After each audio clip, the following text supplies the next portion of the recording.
बिस्मिल्लाहिर्रहमानिर्रहीम, अस्सलाम वालेकुम। अली सलमान जी टीवी के तमाम नाजरीन को जी स्पोर्ट्स में खुश आमदीद कहता है, जहाँ पीर से लेकर जुमेरात तक रोजाना रात 11:03 पर हम इस महफिल को सजाते हैं आपके लिए और बात करते हैं पाकिस्तान और इंटरनेशनल स्पोर्ट्स के हवाले से। और 14 अगस्त की आमद है, इस हफ्ते का हमारा ये लास्ट शो है, तो हमने सोचा क्यों ना आज इस शो को उस शख्सियत के नाम से सजाया जाए कि जिनका पाकिस्तान से और 14 अगस्त से बड़ा गहरा ताल्लुक है। मेरे साथ आज एक ऐसी शख्सियत मौजूद है स्टूडियो में कि 14 अगस्त को जो अपनी सालगिरह भी मनाते हैं, जब पाकिस्तान का यौम आज़ादी और जश्न आज़ादी मनाया जाता है, और साथ साथ इनकी फैमिली का जो कायद-ए-आज़म से ताल्लुक़ रहा है वो किसी से कोई ढकी छुपी बात नहीं। इनके वालिद जो थे वो कायद-ए-आज़म रहमतुल्लाह अलैह के ऑनरेरी ना सिर्फ ड्राइवर थे बल्कि उनके ऑनरेरी गार्ड भी थे, जिसका कोई वो मुआवजा भी वसूल नहीं करते थे, सिर्फ और सिर्फ कायद-ए-आज़म की मोहब्बत में ये मेहनत वो अंजाम देते थे। सईद आज़ाद साहब हमारे साथ मौजूद हैं, फॉर्मर इंटरनेशनल क्रिकेटर। सईद भाई कैसे हैं आप?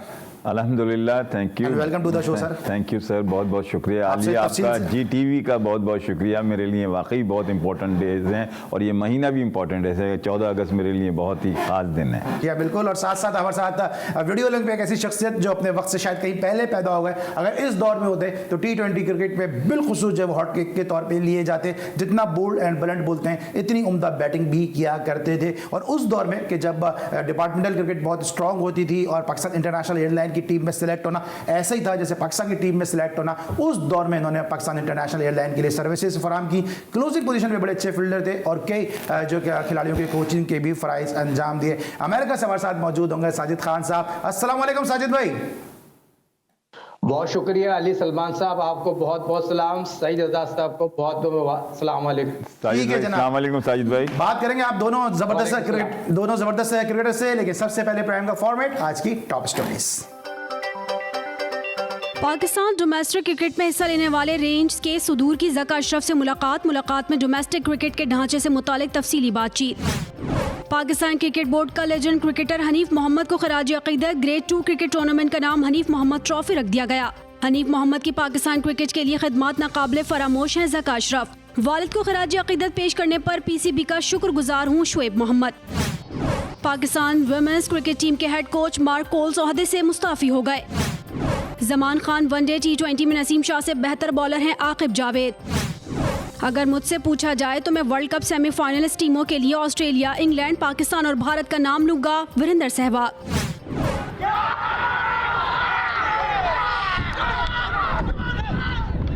कोयटा में 14 अगस्त के मौके पर महकमा खेल बलूचिस्तान की जानिब से all Pakistan independence day gold cup cricket tournament का इनेकाद। एशियन गेम्स में पाकिस्तान का 305 रुकनी दस्ता शिरकत करेगा Pakistan sports board. Commonwealth Games के hero star athlete Arshad Nadeem मुकम्मल फिट करार। वर्ल्ड साइकिलिंग चैंपियनशिप की मैन और वुमेन जूनियर कैटेगरीज में पाकिस्तान का मायूस कुन आगाज। अगर Pakistan hockey team champions trophy के लिए भारत आ सकती है तो हम वहां क्यों नहीं खेल सकते? Secretary general hockey India Bholanath Singh. FIFA women's world cup quarter final मरहले का आगाज कल से होगा। पहले क्वार्टर फाइनल में स्पेन का सामना नीदरलैंड से, जापान का स्वीडन से होगा। जी नाज़रीन, ये थी आज की टॉप स्टोरीज। और जैसा कि आपके इल्म में है कि जी स्पोर्ट्स की और जी टीवी की हमेशा से कोशिश होती है कि ग्रास रूट क्रिकेट के हवाले से बात करें, ग्रास रूट स्पोर्ट्स के हवाले से बात करें और अपने लेजेंड को हम बिल्कुल भी नहीं भूलते हैं। यही वजह है कि गाए बगाए जी स्पोर्ट्स के शोज़ में हम इस बात पर आवाज़ उठाते रहे कि लेजेंडरी क्रिकेटर हनीफ मोहम्मद साहब के नाम से जो अकेडमी है वो उनके शाया निशान होनी चाहिए। हनीफ मोहम्मद साहब को प्रॉपर तरीके से ऑनर देना चाहिए। और इस मरतबा क्रिकेट बोर्ड मुबारकबाद ये कि मुस्तहिक है कि उसने जो ग्रेड 2 क्रिकेट टूर्नामेंट है वो लेजेंडरी हनीफ मोहम्मद साहब जो 11 अगस्त को जिनकी डेथ एनिवर्सरी भी मनाई जाएगी उनके नाम से मौसूम करने का फैसला किया है। एक अच्छा, खुश आइंद और मुस्तहसन ये कदम है कि जो पाकिस्तान क्रिकेट बोर्ड की जानिब से लिया गया। इसके लिए PCB के अरबाब इख्तियार मुबारकबाद के मुस्तहिक हैं। लेकिन इस तारीखी मौके पर शुएब मोहम्मद साहब जो हनीफ मोहम्मद साहब के फर्जंद हैं, मोहम्मद फैमिली का एक बड़ा नाम है, उनका क्या कहना था वो सुनते हैं। My family and myself, I wanted to thank Zaka Ashraf Saab especially and Board of Governors for honoring Hanif Mohammad Saab, the little master, as he is well known with, for the contribution he has made for Pakistan internationally, bringing lots of laurels and world records back to Pakistan. And once those were done, people came to know that Pakistan is a different entity. It gives me a great feeling at the same time that his records and his contribution for cricket is still remembered in such a big way. I'm sure the youngsters will get inspired with his achievements and do well in their cricketing lifetime. I thank PCB once again for the special honor and prestige given to our family. यह बड़ी खुशी महसूस होती है कि जब legendary cricketers के नाम से या अपने हीरोज़ के नाम से उनके कारनामों को याद रखा जाता है। जी स्पोर्ट्स पर वाहिद चैनल था कि जब KPI में 499 रन की इनिंग को सेलिब्रेट किया KPI की इंतज़ामिया ने, तो जी स्पोर्ट्स पर वाहिद चैनल था कि जिसने जाके उस न सिर्फ इवेंट को कवर किया, उस पिच को दिखाया कि जहाँ पर हनीफ मोहम्मद साहब ने 499 रन की इनिंग खेली थी। और हमारे लिए बड़ा तारीखी मौका था कि उस पिच पर हमने इंटरव्यू किया शोएब मोहम्मद साहब का। तो जी स्पोर्ट्स से ज़्यादा और मोहम्मद फैमिली से ज़्यादा शायद इस स्टेप पे कोई खुश होगा नहीं, क्योंकि अगर ये स्टेप उठाया गया तो उसमें जी स्पोर्ट्स का भी बड़ा इंपॉर्टेंट रोल रहा है। सईद आज़ाद साहब से आगाज़ करेंगे। सईद भाई, आप खुद भी एक बड़ी फैमिली से आपका ताल्लुक है। ये आज़ाद साहब ना सिर्फ ज़बरदस्त जो थे अदाकार थे, उनकी आवाज़ के जो ज़ेरो बम थे, आवाज़ का जो उतार चढ़ाव था, फिल्मी दुनिया में एक बहुत बड़ा नाम था। और बात करता जब तो ग्रहें खुलती जाएंगी। अली ज़ेब जो पाकिस्तान की मशहूर फिल्मी जोड़ी है मोहम्मद अली ज़ेबा, उनकी शादी कराने में भी इनके वालिद साहब आज़ाद साहब का बहुत बड़ा हाथ था। तो सईद भाई, आप खुद एक बड़े फादर के साहबजादे, कितना खुशी महसूस कर रहे हैं कि हनीफ मोहम्मद साहब के नाम से ग्रेड 2 टूर्नामेंट हो रहा है? मैं समझता हूँ अली, ज़का अशरफ साहब आगे क्या करेंगे ये तो अल्लाह ही जानता है, जिस तरह से हमारे बोर्ड की पोजीशन है। मगर ज़का अशरफ साहब ने ये जो फ़ैसला किया हनीफ मोहम्मद साहब के नाम, और ये पहले जितने भी चेयरमैन आए उनको ये करना चाहिए था। जितना हनीफ मोहम्मद की जो मुल्क के लिए परफॉर्मेंस है और ख़िदमात है, और जिस तरह से उन्होंने दुनिया में जब पाकिस्तान हनीफ मोहम्मद के रन की वजह से पाकिस्तान की जिस लेवल पे टीम पहुँची है आज तक जो है पहुंची है, वो मैं समझता हूं कि दुनिया में उसकी शोहरत मिली थी वो हनीफ मोहम्मद की इस रिकॉर्ड की वजह से मिली थी। और बहुत लेट किया मगर बहुत अच्छा किया। ऐसे ही होना चाहिए जो पाकिस्तान के इवेंट इस किस्म के हों, जो कि जिससे पाकिस्तान के प्लेयर निकल रहे हों। और ग्रेड 2 क्रिकेट आज से नहीं हो रही, मैं भी खेला और पता नहीं कब उससे पहले। एक और बात देखिए, ग्रेड 2 क्रिकेट को शायद इतनी अहमियत नहीं मिलती, लेकिन अब चूंकि हनीफ मोहम्मद साहब का नाम से जुड़ गया तो शायद इसको रिस्पेक्ट दी जाए। क्योंकि अभी रिसेंटली राशिद लतीफ़ साहब ने कहा था कि ग्रेड 2 क्रिकेट को खत्म कर दिया जाए, लेकिन अब उम्मीद है कि शायद इसको रिस्पेक्ट मिल जाएगी हनीफ साहब की वजह से। साहिद भाई, आपका बड़ा करीबी साथ रहा होगा हनीफ मोहम्मद साहब के साथ, आपने काफ़ी क्रिकेट खेली, फिर शोएब मोहम्मद साहब के साथ आप काफ़ी रहे, फिर शहजर के साथ भी रहे, तो 3 जनरेशन का साथ रहा है साहिद खान आपका। आप इस स्टेप को क्रिकेट बोर्ड के किस तरह से देखते हैं? क्योंकि हम बहुत तनकीद करते हैं PCB के मामला पे, लेकिन जहां तारीफ बनती है वहां तो तारीफ करना बनता है बॉस।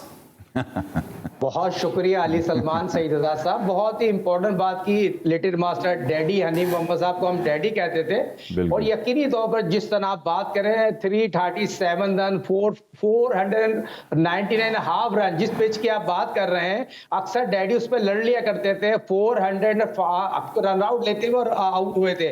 तो ये भी बताना जरूरी है। बहुत मगर ये बड़ी अच्छी बात है, लिटिल मास्टर हनीफ मोहम्मद को याद किया। और पाकिस्तान की तारीख में अगर इस जैसे बैट्समैन नहीं आ सकते, बैट्समैन एंड विकेट कीपर, उस वक्त तो हेलमेट भी नहीं होते थे। क्रिकेट जब वेस्ट इंडीज जाके वो खेले हैं तो तौलिया रख के खेलते थे, मगर उनकी जितनी भी तारीफ की जाए मैं ज़का और क्रेडिट चाहता है। वो भी जैसे सईद आज़ाद ने बात की, PCB तो पैनिक हुआ है, मगर आगे हम जरूर बात करेंगे। ठीक है, thank you so much Sahid Khan साहब, आपने इस मौजूद पर अपनी राय का इज़हार किया। सईद आज़ाद साहब आपने अपनी राय का इज़हार किया। 337 रन की इनिंग करते हैं, 499 रन की इनिंग की बात करते हैं। 337 रन की इनिंग में जब वो इनिंग खेल रहे थे, दरख्त पे बैठा हुआ एक बंदा था, वो देखते देखते इतना महव हो गया कि वो दरख्त से गिर के बेहोश हो गया। जब उसको होश आया तो उसका पहला सवाल ये था कि हनीफ मोहम्मद खेल रहे हैं। उसको जब बताया गया कि नहीं वो अभी आउट नहीं, वो खेल रहे हैं, ये सुन के वो दोबारा बेहोश हो गया। तो हनीफ मोहम्मद साहब के बड़े तारीखी कारनामे रहे हैं जो हमेशा जो है वो याद रखे जाएंगे। ब्रेक लेंगे, जब ब्रेक के बाद वापस आएंगे तो मजीद बात करेंगे पाकिस्तान क्रिकेट के मामलात के हवाले से। मिलते एक ब्रेक के बाद।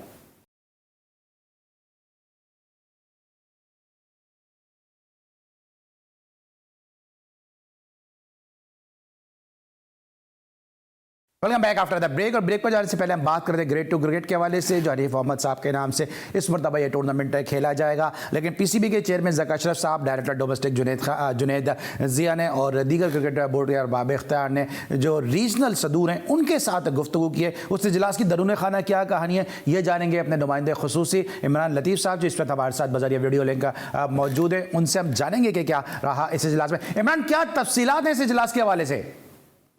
जी बिल्कुल, आज लाहौर में डोमेस्टिक क्रिकेट के हवाले से मुख्तलिफ मुलाकातें हुई। आज डोमेस्टिक क्रिकेट के हवाले से मुख्तलिफ रीजन्स के सदूर ने chairman Pakistan cricket board management committee के सरबराह ज़का अशरफ से आज मुलाकात की। मुलाकात में जो डोमेस्टिक क्रिकेट का नया ढांचा तैयार किया जा रहा है, इसके हवाले से जो तजावीज़ हैं इन पर तबादला ख्याल किया गया। इस मौके पर ज़का अशरफ का कहना था कि डोमेस्टिक क्रिकेट पाकिस्तान की क्रिकेट का दिल है। इस हवाले से डोमेस्टिक क्रिकेट के मावनत से ही पाकिस्तान में भरपूर टैलेंट सामने आया। जबकि दूसरी जानिब जो मुख्तलिफ रीजन्स के सदूर इस मुलाकात में शरीक थे, उनकी जानिब से जो PCB की जानिब से नया मुजव्वज़ा डोमेस्टिक क्रिकेट का स्ट्रक्चर लाया जा रहा है, इस पर इजहार इत्मीनान किया गया। जबकि दूसरी मुलाकात नेशनल क्रिकेट अकेडमी में हुई, जहाँ पर PCB की जो टेक्निकल कमेटी के सरबराह है मिसबाहुल हक है, उनसे मुलाकात की गई मुख्तलिफ रीजन्स के सदूर ने। इसके साथ साथ इस मुलाकात में मोहम्मद हफीज़ जो कि टेक्निकल कमेटी के मेंबर हैं वो भी थे। इसके साथ साथ डोमेस्टिक क्रिकेट के जो डायरेक्टर ऑपरेशन है जुनैद ज़िया भी इस मुलाकात में शरीक थी। उन्होंने मुख्तलिफ जो रीजन्स के सदूर थे उनको डोमेस्टिक क्रिकेट के हवाले में जो नए इक़दाम करने जा रहे हैं इन पर इत्माद में लिया। जबकि जो रीजन्स के सदूर की जानिब से कुछ तजावीज़ दी गई जिनको नए जो डोमेस्टिक ढांचे में शामिल करने की बात की गई। दूसरी जानिब इस मौके पर मिसबाहुल हक का कहना था कि उनकी कोशिश होगी कि मेरिट के ऊपर जो नौजवान लड़के हैं उनको डोमेस्टिक क्रिकेट के जरिए ऊपर लाया जाएगा, ताकि पाकिस्तान का सही मानों में पाकिस्तान क्रिकेट का जो नाम है मुकम्मल तौर पर रोशन रहे। जबकि इस मौके पर जो हफीज़ हैं उनका ये कहना था कि हम मेरिट को फ़क़्वियत देंगे। इसके साथ साथ जो माहिर ट्रेनर हैं, जो आलमी मियार के जो ट्रेनर होंगे, इसके साथ साथ जो क्रिकेटर्स होंगे उनकी खिदमत ली जाएंगी, ताकि जो नए लड़के हैं उनको टेक्निक्स के हवाले से और क्रिकेट के हवाले से बेहतर अंदाज में तरबियत की जा सके।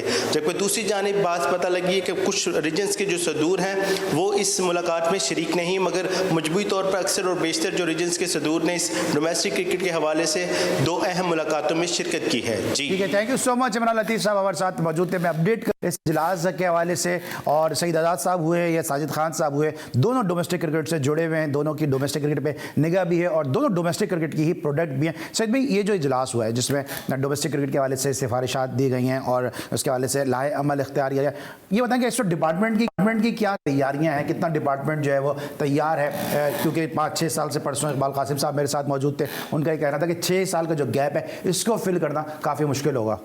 देखिए अली, इससे तो कोई वो शक नहीं है कि डिपार्टमेंट की क्रिकेट और डिपार्टमेंट टीमें जो बनती हैं इतनी आसानी से नहीं बनती, उनका पूरा का एक सिस्टम होता है। और जैसे PCB ने, मैंने अभी पढ़ा था, उन्होंने लिखा है कि 50,000 रुपये से कम क्रिकेटर नहीं एम्प्लॉय, वो ये आसान नहीं होता। और ये साल का इंतज़ार किया जाता है, पूरे साल में एक नया बजट बनता है, पूरी जॉब्स दी जाती हैं, और बड़ा मुश्किल काम है, आसान नहीं है।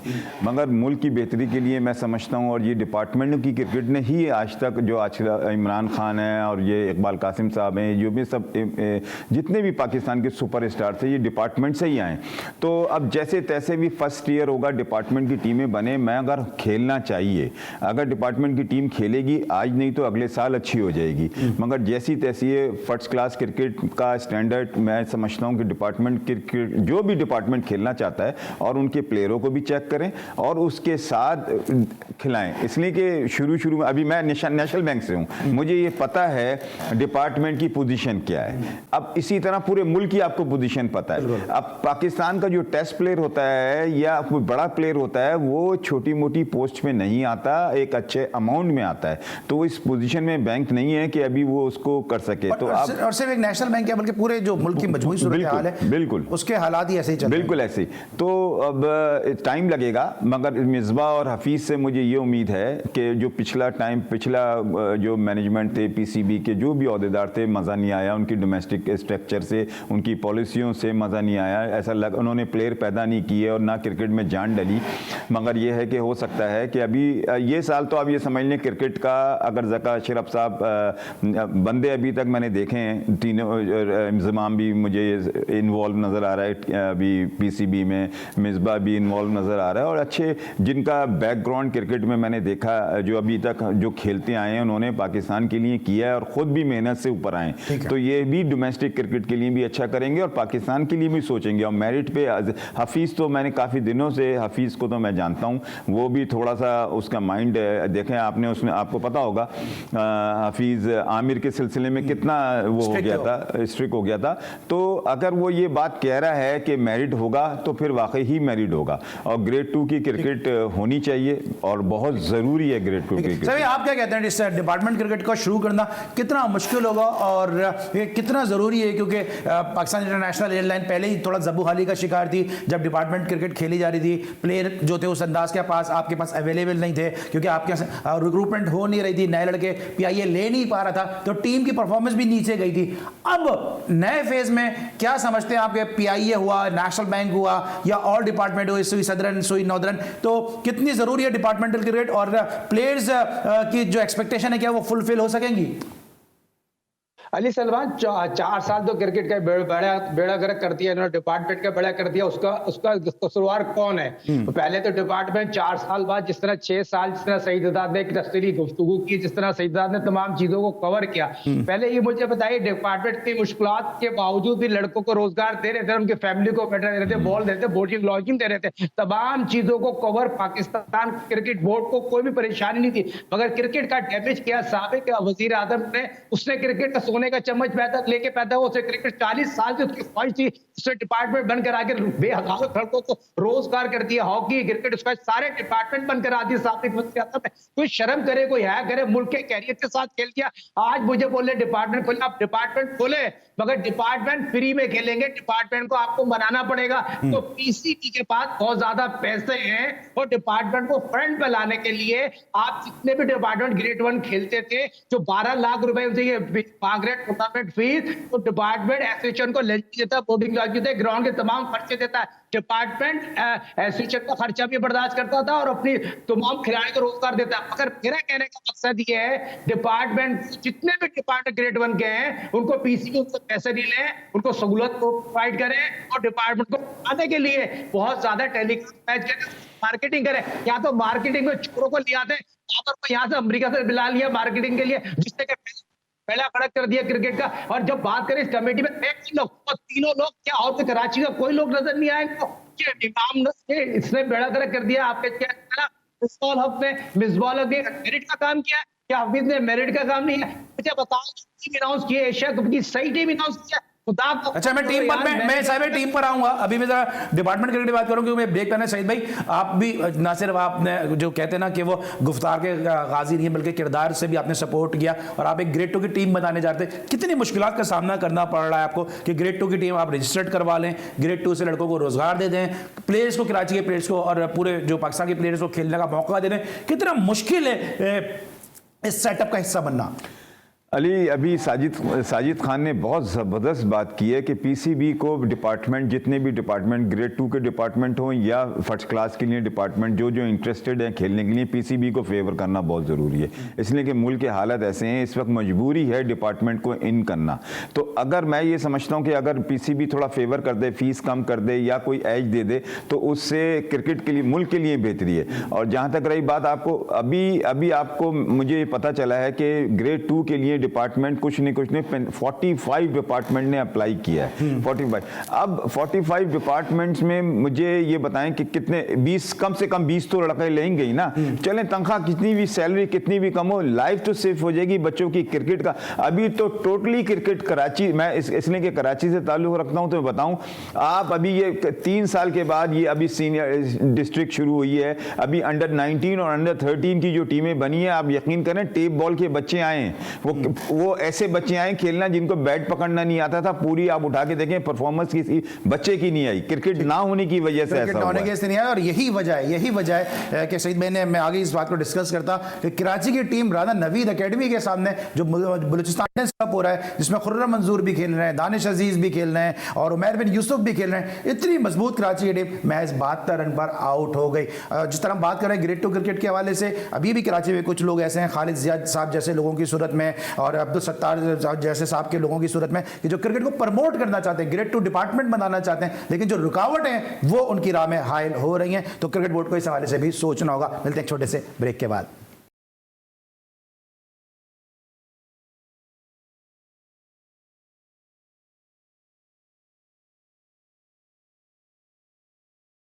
Welcome back after the break. और अब हम बात करेंगे पाकिस्तान के स्क्वाड के हवाले से जो अफगानिस्तान और एशिया कप के लिए इंजमाम उल हक ने अनाउंस किया है। और इससे पहले कि मैं इस स्क्वाड को दिखाऊं, इंजमाम ने इस हवाले से क्या गुफ्तगू की है वो भी हम आपको दिखा देंगे। इस वक्त स्क्वाड भी आपके सामने स्क्रीन पे मौजूद है कि जो प्लेयर्स स्क्वाड का हिस्सा है। सऊद शकील को टीम में शामिल किया गया है। इसके अलावा जो तैयब ताहिर की एंट्री हुई है, तो ये दो ऐसे नाम हैं कि जिनके ऊपर बात की जा सकती है। लेकिन सरफराज अहमद जिनके बारे में उम्मीद की जाती है कि शायद उनके एक्सपीरियंस को बुरे कार्ड लाते हुए इनको खिलाया जाए, उसको शामिल किया जाए उनको, लेकिन सरफराज का एक्सक्लूजन हुआ। इंजमाम ने क्या कहा है पहले वो सुनते हैं, फिर सईद आजाद साहब से और साजिद खान साहब से गुफ्तगू करते हैं। सुनवाइए जरा इंजमाम साहब ने क्या कहा।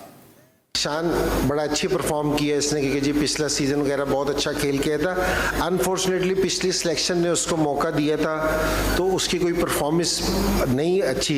लेकिन ये कि ये सारे हमारे पास है ना, हमने कोई ग्रुप बना रखा है 20 से 21 लड़कों का, उसमें वो है, उसमें ट्राई कर रहे हैं। ये सऊद शकील वगैरह ने अच्छी परफॉर्मेंस दी, अब्दुल्ला शफीक ने अब मुझे बेहतर टच में नज़र आ रहे थे, सो उनको है ना मौका देने के शुरू किया है। जमान वाइट बॉल से ज़रूर उसने अच्छी परफॉर्मेंस दी है और लेकिन वो अभी बहुत, ये 50 ओवर के मैचेस है ना, उसका इतना ज़्यादा एक्सपीरियंस नहीं है। जितने फास्ट बॉलिंग ऑलराउंडर देखे ना, तो उसमें ये सारों से मेरे ख्याल में नंबर 1 पे आता है, तो इसकी परफॉर्मेंस अच्छी है। तो इसलिए जितने भी सिलेक्टर्स आते हैं तो वो इसको थोड़ा सा, मैं इस चीज़ को ज़्यादा बेहतर समझता हूँ क्योंकि जी तीनों फॉर्मेट का एक ही कप्तान हो, अगर वो तीनों फॉर्मेट खेलता है। ये कोई नाम ऐसे नहीं है कि ये फाइनल है कि जी इसके बाहर हम नहीं जा सकते। हमारे पास पूरा ये एरिया खुला है, किसी की भी हमें प्लेयर की जरूरत पड़ेगी तो हम उसको कंसीडर कर सकते हैं। और जिस तरह पहले होता था कि जी मिकी और दूसरे, वो उसी तरह सिस्टम, वो सिलेक्शन का हिस्सा नहीं होंगे। वो जिस तरह पहले मैं सिलेक्टर्स था, जिस तरह वो प्रोसीजर था, उसी तरह ही चलेगा। जी जनाब, आपने इंजमाम उल हक साहब की गुफ्तगू सुनी। साजिद खान साहब क्या कहेंगे, जमान के पास 50 ओवर का तजुर्बा नहीं है, लेकिन क्या जो हारिस हैं उनके पास सरफराज से ज़्यादा तजुर्बा है 50 ओवर का?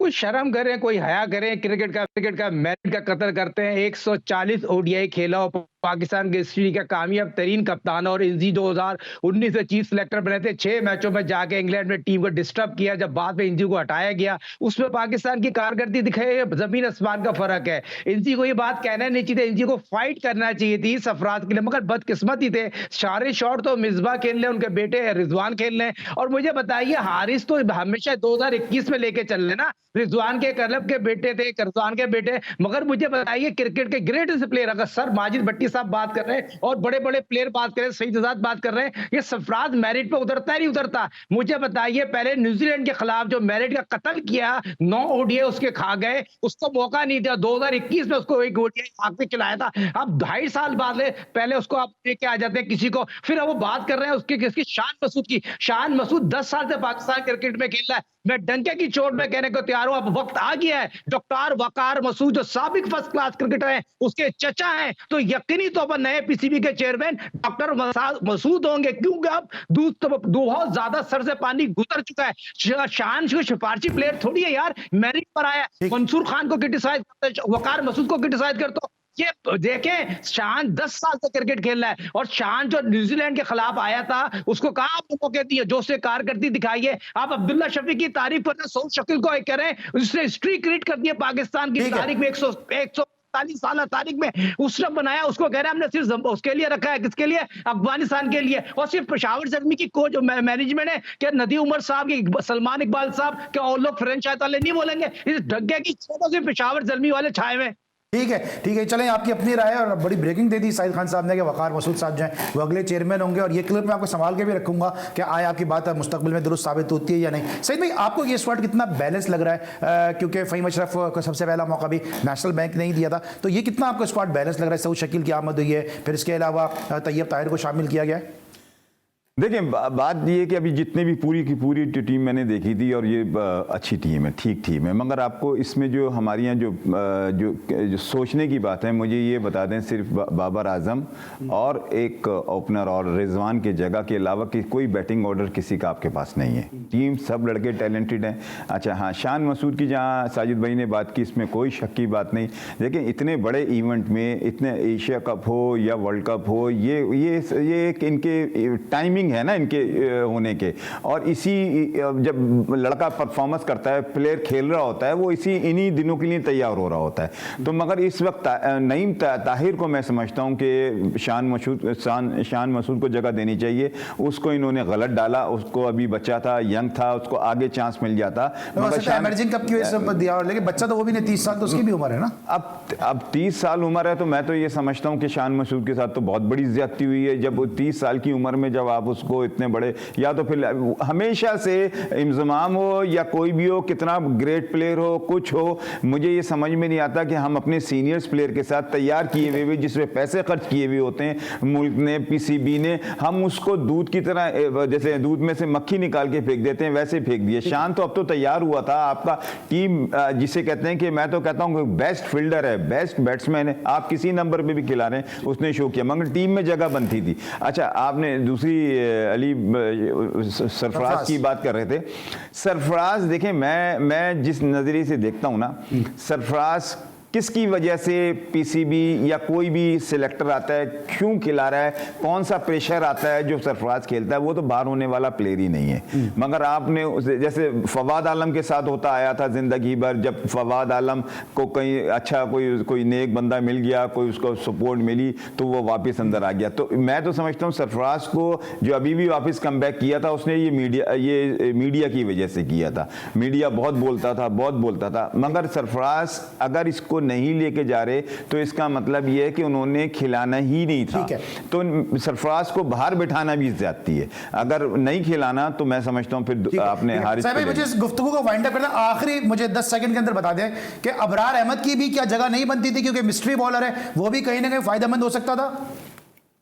अबरार अहमद एशिया कप आपको जिता देता है, क्योंकि अबरार ने जिस तरह 35 विकेटें हासिल की है, जिस तरह श्रीलंका में पाकिस्तान के 2 टेस्ट मैच में आउटस्टैंडिंग बॉलिंग की है, और जिस तरह ये उसकी लॉबी बना दें, शदाब की तो ब्रेक ही खत्म हो गई थी, तो कमर ही नहीं लगती। और जिस तरह ये गांधी जी जो बात कर रहे हैं अपना नसीम के हवाले से, और गांधी जी साहब, नसीम वर्ल्ड क्लास बॉलर है। आप जमान की बात करें, जमान अभी बच्चा है, और आप उसकी बात करें, नसीम शाह पाकिस्तान का ग्रेटेस्ट बॉलर, उसकी बदकिस्मती है उसको कुछ सपोर्ट करने वाला है। शाहिन शाह आफरीदी सपोर्ट, उसका सूसर बहुत पावरफुल आदमी है जिसका नाम है शाहिद आफरीदी, तो उसकी सपोर्ट, उसकी लॉबी है, नसीम की लॉबी नहीं है। और गांधी जी जब चाहते, किसको कह रहे हैं आप, किसको कह रहे हैं, क्या नाम ले रहे हैं, मुझे कुछ समझ में नहीं आ रहा, क्या नाम ले रहे हैं?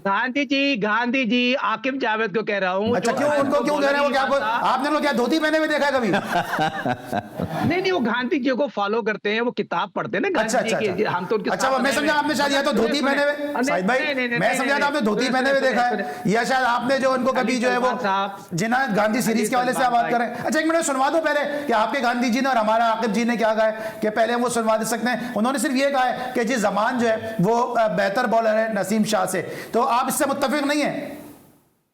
100% नहीं है। Naseem Shah world fastest bowler है, क्वालिटी ऑफ बॉलर है। जमान को भी फर्स्ट क्लास के धक्के खिलाएं।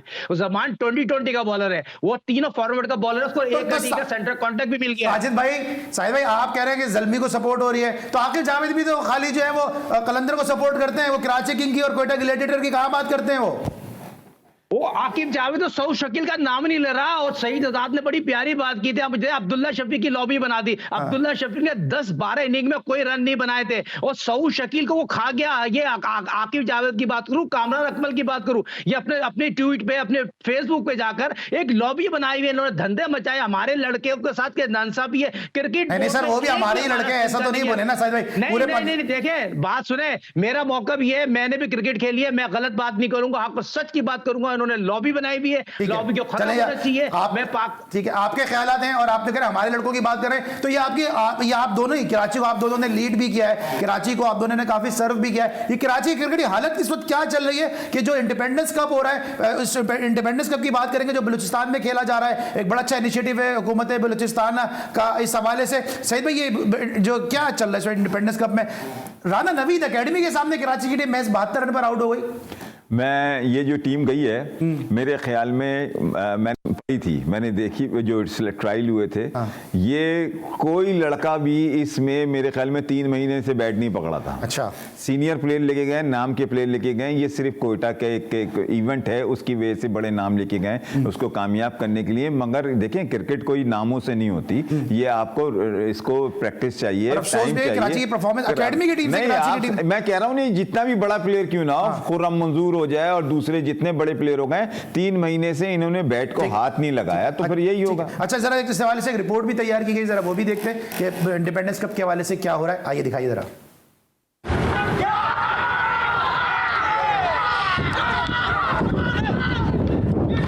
यौम आज़ादी के मौके पर कोयटा में क्रिकेट का मैदान सज गया। महकमा खेल बलूचिस्तान की जानिब से all Pakistan independence day gold cup cricket tournament 2023 के लिए मुल्क भर से 24 टीमें कोयटा पहुंच गयीं। क्रिकेट टूर्नामेंट का बाकायदा आगाज सेक्रेटरी खेल और डीजी खेल ने शाट लगाकर किया। टीमों में शामिल नेशनल प्लेयर्स भी छक्के चौके लगाकर शायकीन को अपने बेहतर खेल से महसूस करने का मौका फराम कर रहे हैं। बहुत अच्छा टूर्नामेंट है यंगस्टर के लिए और बहुत अच्छी अपॉर्चुनिटी भी है कोयटा के लिए और काफ़ी अच्छा टूर्नामेंट है। क्रेडिट देना चाहता हूँ मैनेजमेंट को कि इन लोगों ने इतनी अच्छी टूर्नामेंट दिया है। पहले में मैं 3-4 दफ़ा आया हूँ, फर्स्ट क्लास के लिए भी आया हूँ। जितनी इधर इन्वायरमेंट है और स्पोर्ट्स का जो माहौल है और क्रिकेटर जो दुनिया भर से आए, ये बहुत अच्छी बात है जो ये लोग करवा रहे हैं। सेक्रेटरी खेल इसहाक जमाली कहते हैं कि टूर्नामेंट में मुल्क भर से खिलाड़ियों की शिरकत ने अमन दुश्मनों के मुंह बंद कर दिए। भरपूर शिरकत से इस तरह के जो हमारे इवेंट्स हैं उनको कामयाब करके इस तरह के मनफी पैगाम को ज़ाहिर करते हैं और ये इवेंट्स इस तरह होने चाहिए। और हम स्पोर्ट्स डिपार्टमेंट की तरफ से हम कमिटेड हैं कि इंशाल्लाह जितना भी मौका मिलता रहेगा हम अपना पूरा जोर लगाते रहेंगे। टूर्नामेंट 13 अगस्त तक जारी रहेगा। कैमरामैन फतेह मोहम्मद के साथ बुशरा कमर, GTV न्यूज़, कोयटा। जी नाज़रीन, आपने देखा इंडिपेंडेंस कप के हवाले से बुशरा कमर की ये रिपोर्ट। साहिब भाई, ये जो टूर्नामेंट हो रहा है इसमें कराची की हालत बड़ी इस वक्त खस्ता हाली का शिकार है, कितना अफसोस हो रहा है ये देखकर? देखो, बहुत दुख हो रहा है। जिसने सईद आजाद का ग्रेट एक्सपीरियंस, अभी सईद आजाद ने समर कैंप लगाया था, मैं सईद आजाद को सलूट पेश करता हूँ। जितना टैलेंट सईद आजाद ने वहां देखा, जितने बच्चे वहां पर आए, तो ऐसे लोगों को फ्रंट पे आना चाहिए। तो फायदा क्या हुआ? फायदा लेना चाहिए। फायदा क्या हुआ? इमरान शाह रन कर रहे हैं, इंटर डिस्ट्रिक्ट के अंदर सबसे ज्यादा रन कर रहे हैं इस इंडिपेंडेंस कप में। इमरान शाह जैसा प्लेयर ही शामिल नहीं है कराची की टीम में। तो मैं यही तो आपसे कह रहा हूँ ना, क्रिकेट का मेरिट का कत्ल हो रहा है। सन के साथ आज धानी क्यों रो रहा है? आप मुझे बताइए, धानी क्यों रो रहा है? धानी के साथ मोहम्मद वसीम की किसकी पर्ची है? मुझे बताइए। कराची का एक बंदा है इस कमेटी में, मुझे बताइए इसकी नियत देख लें। 2015 में भी ये सरफराज को सिलेक्ट नहीं करना चाहता था, तीसरा ओपनर उसको नहीं पता था, मिसबाह को एक सेंचुरी ओडीआई में नहीं बनाई। आप मुझे बताइए, फ्री काम करेगा क्रिकेट बोर्ड में, इसी तरह काम करेगा। मगर मैं आपको यकीनी तौर पर दावे से कह सकता हूँ, सईद आजाद साहब आपके पास मौजूद है, नदी उमर साहब एक बहुत बड़ा नाम है। अब नदी उमर साहब को फ्रंट पे आना पड़ेगा, केसीसी के सदर हैं और उस जैसा बंदे को फ्रंट पे आके ऐसे लोगों को लेके आना पड़ेगा। मगर आप मुझे बताइए कि ये जिंदगी यही रह गई है क्या? मुझे बताइए, पहले मुझे बताएं समी बन्नी को क्यों हटाया आपने? मेरे से गोरे की उमेश सिंह के गोरे की मुझसे ब्रेकिंग ले ली, उस गोरे को हटवा दिया। समी बन्नी के लिए मैंने ये बोला था, समी बन्नी पाकिस्तान क्रिकेट बोर्ड में ICC का 10 साल का एक्सपीरियंस लेके आया है, मगर उस लॉबी में वो एडजस्ट नहीं हुआ। पाकिस्तान को इंडिया जाना है तो समी बन्नी एक वसी एक्सपीरियंस रखता है, उसको भेजे और पाकिस्तान के साथ एक ऐसा मैनेजर जाए। ये दो दांत वाले इस्लामाबाद वालों को ना भेजे भाई, बड़े मैनेजर हो चाहिए। जो पाकिस्तान इंडिया जा रहा है वर्ल्ड कप खेलने और वर्ल्ड कप जीतने जा रहा है, तो मैनेजर भी उस पाए का हो, मीडिया कोऑर्डिनेटर समी बन्नी जैसा हो। मगर पाकिस्तान क्रिकेट बोर्ड में वही लागी है, नायला भट्टी को हटा दे, उसको हटा दे, मगर आप बाबर को लेके आ गए। मुझे वक्त महदूद है साहिब भाई, ये विमेंस कोच का क्या मसला है? आपने सुना मैंने कुछ सवाल से कोई स्टोरी वगैरह जो बताई थी, कुछ लीक की स्टोरी कोई? तो साइको मैंने आपको पिछले प्रोग्राम में नकी साहब को निकाल के चलाना चाहिए था। मैंने पिछले प्रोग्राम में ब्रेक कर तो दी थी ना, उसकी साइको है और उसको हटा दिया क्रिकेट बोर्ड ने, तो वो सही हटाया ना। सलीम जाफर जेन्युइन आदमी है, सलीम जाफर को फ्री हैंड चाहिए। सईद आजाद साहब बैठे हुए हैं, तो ऐसे बंदों को ये तो खुद विक्टिम है। ठीक है, मुझे शो खत्म करना है। ये तो खुद विक्टिम है क्योंकि इनकी जो भतीजी है माहम तारिक, वो तो खुद टीम से बाहर हो गई है। आप जल्दी से मुझे बता दें, आप तो खुद विक्टिम है ना सर? जी सही, जल्दी। नहीं, बिल्कुल आप सही कह रहे हैं। एक लॉबी काम करती है, लड़कियों की टीम में भी अच्छा टैलेंट बिल्कुल नहीं है, मगर वहां भी लॉबी चल रही है अपने। और पाकिस्तान का इसमें नुकसान हुआ है। माहम तारिक मैं समझता हूं पाकिस्तान की तेज अपने टाइम पे बॉलर थी। ठीक है, thank you so much Saeed Azad साहब, thank you so much Sahid Khan साहब। हमारे शो का हिस्सा थे, इस हफ्ते का हमारे आखिरी शो था। इंशाल्लाह 14 अगस्त के स्पेशल शो के साथ आपसे तो मुलाकात होगी। उस वक्त तक के लिए अली सलमान को पूरी प्रोडक्शन टीम के साथ इजाजत दीजिए। अपना बहुत ख्याल रखिए। अल्लाह हाफ़िज़।